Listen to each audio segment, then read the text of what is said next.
The first real warning came when I realized none of them had any photos, IDs, or social media. Almost like they'd erased their entire lives before I met them. At the beginning, I thought they were just weird travelers. You meet people like that all the time, when you backpack alone, drifters, hikers, people trying to escape society. Most are harmless, but looking back now, every single thing about them was wrong from the start. I just ignored it, because I didn't want to be alone anymore. This happened during a solo backpacking trip through Northern California, about 3 years ago. I had been traveling alone for almost a month, mostly hiking between small mountain towns, staying in hostels, campsites, cheap cabins, whatever I could afford. After a while, solo travel starts messing with your head a little, not in a dramatic way. You just get tired of silence, tired of eating alone, tired of not speaking to anyone for days sometimes. So when I met those people near a hiking trail outside Trinity National Forest, I ignored instincts I normally would have trusted. There were 4 of them, 2 men, 2 women. Early 20s maybe. Very friendly immediately. Too friendly, honestly. I met them near a small general store where hikers usually stop before entering the trails. One of the girls asked if I could take a picture of their group. Completely normal interaction. Then they started asking about my route, where I was staying, how long I'd been traveling alone. At first it felt casual, but later I realized something strange. They asked a lot of personal questions without really answering any themselves. The guy who seemed like the leader introduced himself as Mason. At least that's the name he gave. Tall, thin, constant smile. The kind of person who makes eye contact slightly too long when speaking. One of the girls barely talked at all. She mostly just watched people, especially me. Still, they seemed harmless.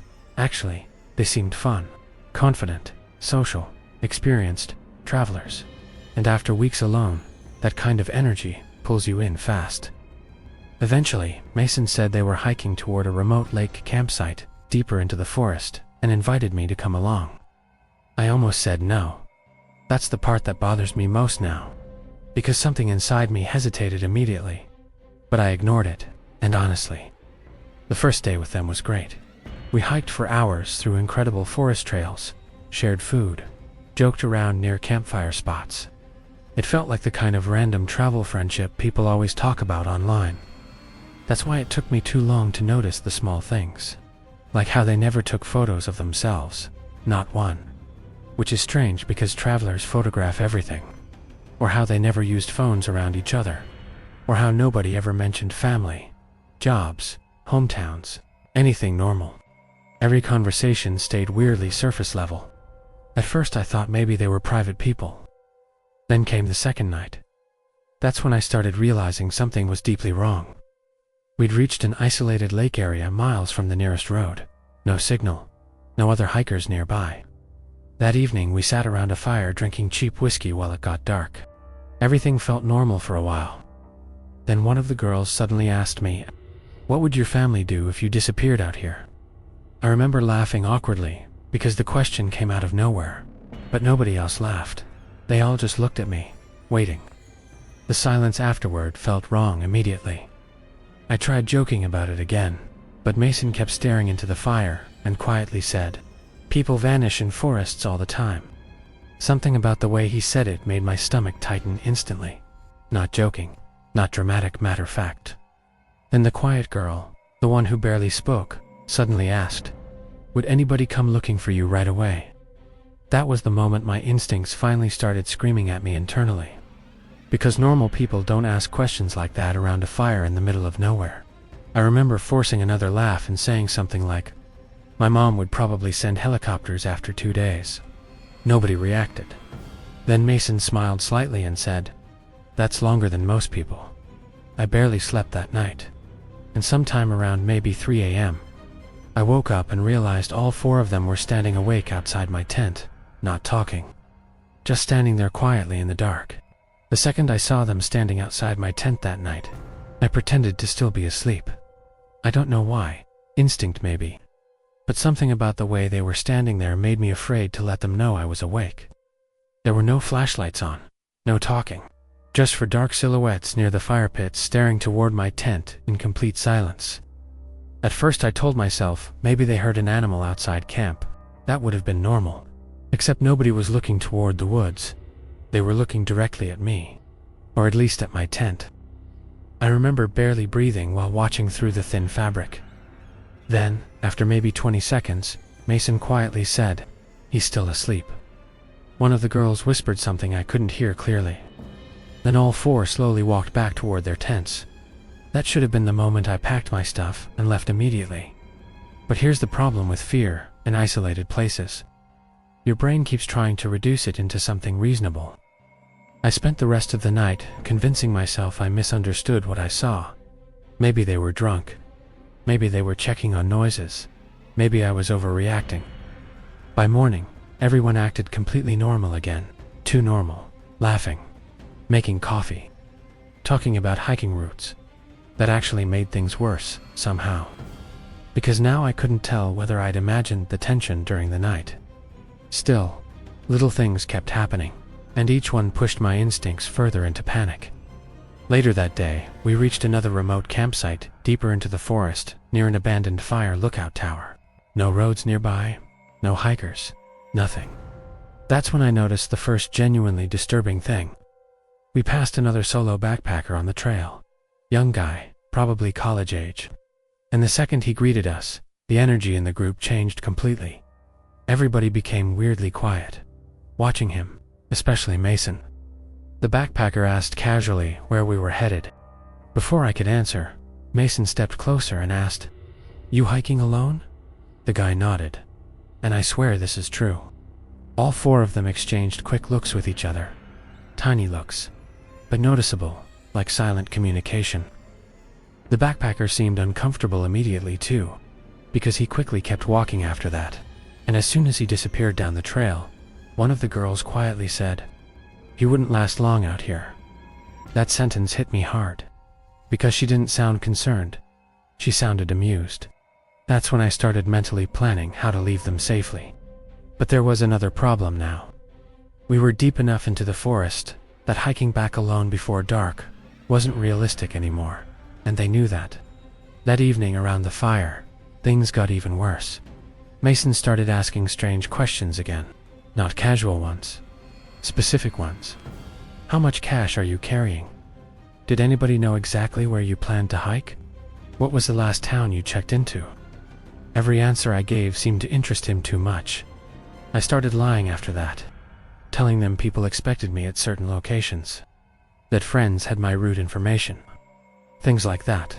And every time I mentioned somebody knowing where I was, Mason's expression changed slightly, like disappointment. Then came the moment that finally terrified me. One of the girls accidentally dropped her backpack while unpacking near the fire. Something metal fell out. Not camping gear, handcuffs, real ones. Nobody explained it. Nobody reacted. The girl calmly picked them up and put them away, like it was completely normal. That's when I realized something horrible. They weren't hiding how strange they were anymore, which meant they either trusted me completely, or thought I couldn't leave. That night I stayed awake inside my tent, holding a pocket knife I normally used for food prep. Around midnight, I heard footsteps outside again. Then whispering, very quiet. But this time, I could hear enough. One of the girls whispered, "He knows." Then Mason answered, "Not yet." And after that, I heard someone slowly unzip the outside pocket of my backpack. The second I heard someone opening my backpack outside the tent, I made a decision. I wasn't staying another night with them. Didn't matter if I sounded paranoid later. Didn't matter if I embarrassed myself. Something about those people felt deeply wrong now, and every instinct I had was screaming at me to get away before dark. The problem was figuring out how. Because by morning, they were acting normal again, laughing, cooking breakfast, talking casually about hiking routes like nothing strange had happened. And honestly, that messed with my head almost more than the creepy behavior. It created this constant confusion where part of me wondered if I was exaggerating everything. Then Mason handed me my own compass. That's when my stomach dropped, because I hadn't told anyone it was missing. He smiled while giving it back and casually said, "You should keep track of your things better out here." That sentence felt like a warning, not advice. The deeper problem was location. We were nearly 12 miles from the nearest road through dense forest trails I didn't fully know by myself, and they clearly knew the area better than I did. Still, I started making plans quietly. I told them I wasn't feeling well and might head back toward town early. The second I said that, the entire mood shifted again. Not dramatic, subtle, but immediate. The quiet girl stopped eating and stared directly at me. Mason smiled without showing teeth, then calmly said, "You shouldn't hike alone out here."